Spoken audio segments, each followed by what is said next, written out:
Well, the Fox News at Night Common Sense Department understands that Los Angeles Mayor Karen Bass is planning to solve the city's homeless crisis by 2026. She intends to accomplish in 30 months what the city failed to do in 30 years. In fact, after 30 years and several $100 million, the homelessness problem in L.A.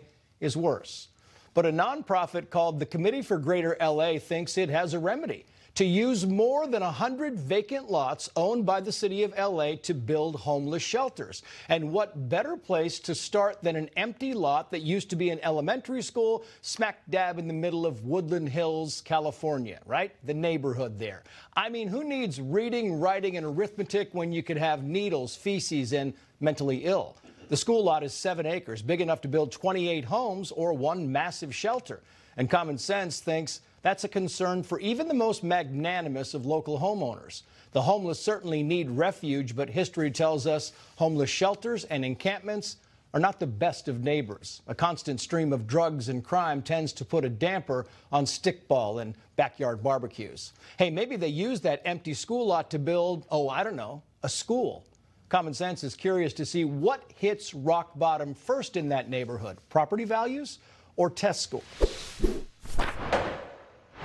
Let's bring in criminal defense attorney and federal litigator Vikas Bajaj. Vic, it's great to have you as always. I mean, if you're a homeowner in one of these areas, you have to have some recourse. Can they just build a homeless center right in the middle of your neighborhood where your kids are walking by it every single day? They can do it, but they have to go through many checks and balances. And if you're a homeowner that purchased your home 20 years ago, what about the value of your home? What about the fact that families, nuclear families, will not want to move in there because whether it's correct or it's nice or it's mean, the reality is with homeless shelters comes homeless people that need to be housed. Well, they need transportation, they need medical help, they need psychiatric help in many cases, and they need to get back on their feet. You can expect a flood of preliminary injunctions and lawsuits against the city or the county if they authorize it. I think it's a long shot, to be sure. So they can tie this up in litigation for quite a while if they have that push. Absolutely, and it's elected politicians that need to make the call with the city council to allow this. Well, you can bet your bottom dollar it may not be the homeless advocates that are voting for these politicians. It's interesting because a Circle K employee was fired for putting her hands on a suspect. A suspect came in, had some knives, and tried to get cigarettes, and then apparently approached this woman. Here's the woman who got fired and her lawyer. Look. All of a sudden, he was on me, right up on me, and I kind of, just freaked out, and I pushed him. I didn't know what else to do. Marianne was acting in self-defense. She thought she was getting attacked by someone who was wielding a knife. And I think it's instinctual to try to push someone away when you think you're getting attacked. Vic, we've got this backwards. The criminals are walking free. The employees are getting punished. Well, the criminals are allowed to do that, Trace. I mean, California law says they're allowed to do it, slap their wrists and let them get along with it. But this is really corporate bean counters saying, we want to avoid litigation. We don't want the thief to then sue Circle K. We also don't want the employee to get injured and then sue on a personal injury basis. Right. So it's better just to ruin someone's life and fire them after 18 years of service. Now, also keep in mind, as we may have discussed earlier, Circle K has a history of this.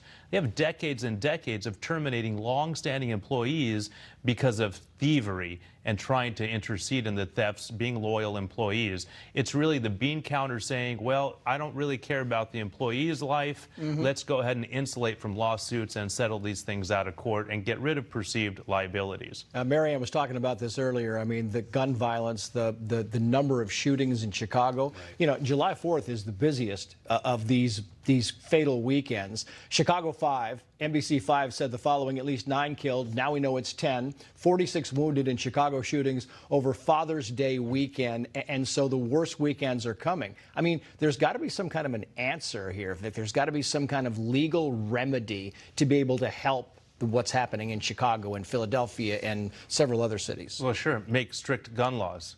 right? That clearly works. I mean, Chicago has some of the most stringent gun laws in our union, and it's no coincidence that the criminals don't say, hey, well, let me go to my local gun store, let me go through a background check, get a permissible weapon, and then use that in possession. These are stolen weapons, and the harder you are on the Second Amendment, the harder you are on law-abiding citizens to get guns, the easier it is for guns to be in the hands of criminals. So what it does is it leaves many citizens in a position where they cannot defend themselves. This is really a poster child example of strict gun laws not having their intended consequences. Vic, great to have you on as always. Thank you, sir. Thank you.